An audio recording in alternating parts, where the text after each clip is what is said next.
Who are you? Not your name, not your job, not your past, not the stories you tell yourself. Beneath all of that, who or what is there? Most people never ask this question. They live as if the answer is obvious. They believe in a solid, unified self, something continuous, something real. But the moment you try to grasp it, it dissolves like mist. Fernando Pessoa understood this better than most. He spent his life in the quiet corridors of his own mind, peeling back the layers of identity, only to find nothing.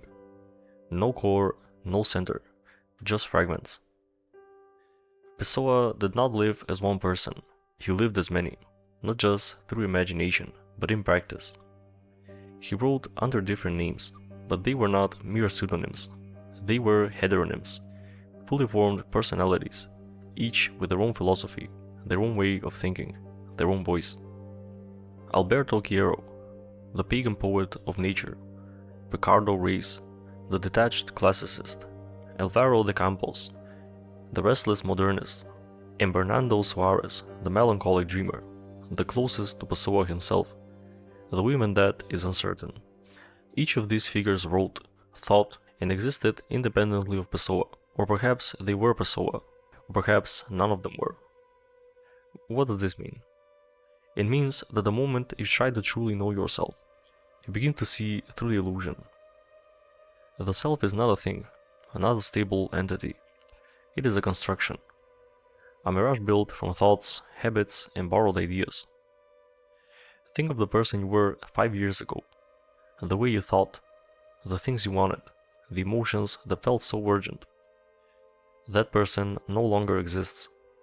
And the version of you sitting here now, listening to this person will soon disappear too. And yet we cling to identity as if it were something real. Because without it, what remains? Pessoa understood that the more we observe ourselves, the more distant we become from who we think we are. We are not a singular being, but a collection of shifting perspectives, watching, analyzing, doubting. Even when we are alone, we are not one, but many.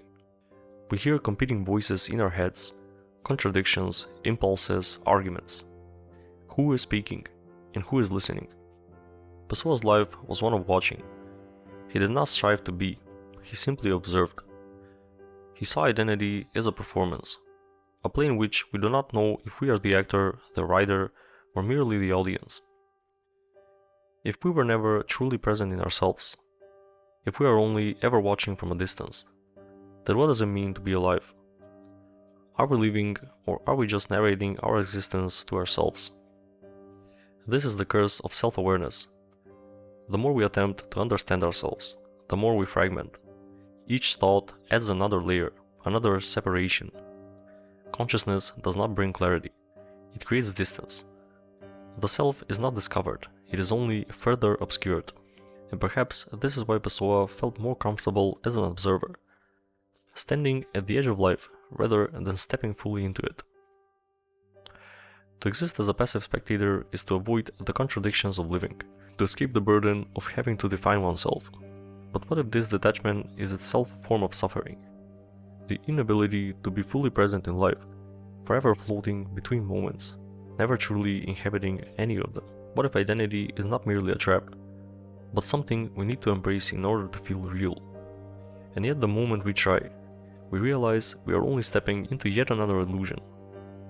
Pessoa's great work, The Book of Disquiet, is not a novel.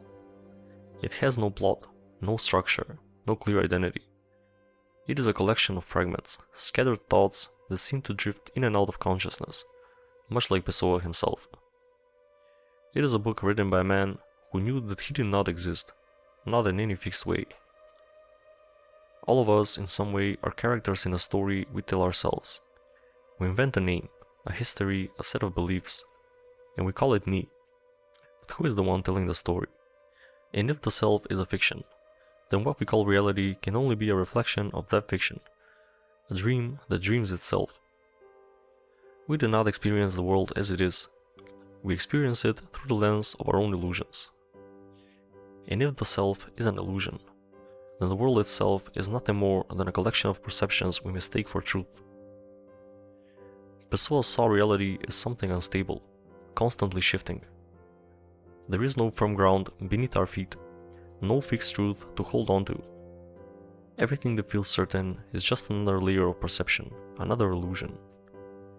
And once you begin to question that, the world itself begins to unravel. And when everything unravels, when you accept that there is no real you, no firm identity, what is left? Just a collection of experiences, loosely connected, held together by the fragile thread of memory. But perhaps this is all we have ever been, fleeting impressions in a world that itself cannot hold still. But if life is merely a dream, then what does it matter whether we ever wake up, or is the dream itself all there is? Pessoa did not live like a man who believed in action. He had no great ambition, no desire to shape the world or leave a legacy. He worked as a translator in a small Lisbon office, returning home each night to write, not to communicate with others, but to speak to the void. His words were not calls to revolution, nor cries for meaning. They were observations, quiet, detached, resigned. He did not believe in the search for truth, because truth itself was an illusion. But resignation does not always bring peace. To live as an observer, to step back from life rather than engaging with it, is to accept a certain kind of loneliness, the loneliness of detachment, of feeling the weight of existence but never fully participating in it. Pessoa understood this loneliness intimately. He was a man who lived inside his own head, watching the world but never quite feeling part of it. He spent his days wandering the streets of Lisbon, absorbing the sounds, the movements, the passing conversation of strangers. He watched the river, the shifting light of the sky, the rhythm of a city that continued whether he was there or not. But did he ever truly belong to any of it? Or was he always separate, merely a shadow among other shadows, floating through a world that never quite felt real? What does it mean to exist when one is not fully living? What does it mean to observe life without feeling part of it? Pessoa's work is filled with these silent questions, questions without answers, thoughts that spiral endlessly but never settle.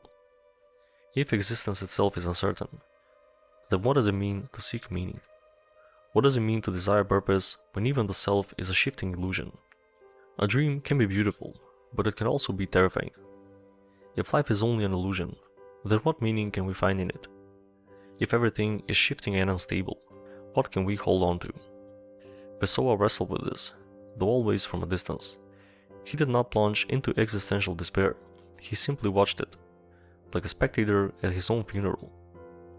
His writings often feel like a long, slow drift into nothingness.